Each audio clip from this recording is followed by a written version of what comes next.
कपटी सावत्र भावांना योग्य जागा दाखवा, लाडकी बहीण योजनेवरून मुख्यमंत्री शिंदेंचा विरोधकांवरती निशाणा। तरी खटाखट नव्हे तर फटाफट योजना, फडणवीसांचं विधान।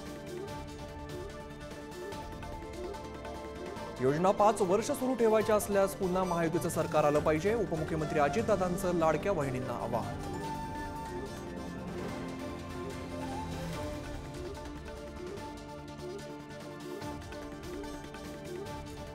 महाराष्ट्रात पुन्हा महायुती सरकार, टाइम्स नाऊ नवभारतचा ओपिनियन पोल। भाजपला विधानसभेमध्ये 95 ते 105 जागा मिळण्याची शक्यता, तर शिंदेंच्या सेनेला 19 ते 24, तर अजित पवारांच्या राष्ट्रवादीला 7 ते 12 जागांचा अंदाज।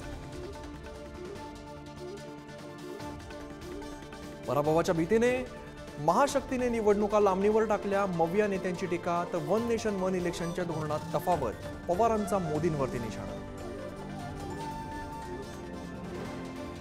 विधानसभा निवडणुकीमध्ये छगन भुजबळ मतदारसंघ बदलणार असल्याच्या चर्चा। येवल्याच्या ऐवजी नाशकातील दुसऱ्या सुरक्षित मतदारसंघाची भुजबळ चाचपणी करत असल्याची माहिती।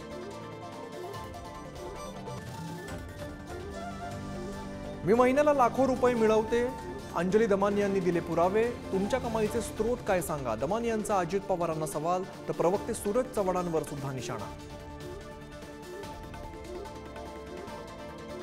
रामगिरी महाराज संत नाहीत, त्यांच्यावरती देशद्रोहाचा गुन्हा दाखल करा, अमोल मिटकरींचा राज्य सरकारकडे कारवाईची मागणी।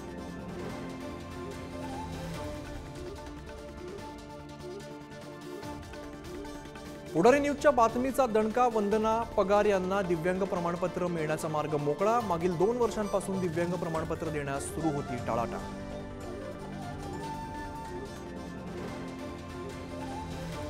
आमदार संजय गायकवाडांनी कापला तलवारीने केक, पोलीस शिंदेंच्या शिवसेनेचे आमदार संजय गायकवाडांवरती गुन्हा दाखल करणार का, याकडे लक्ष।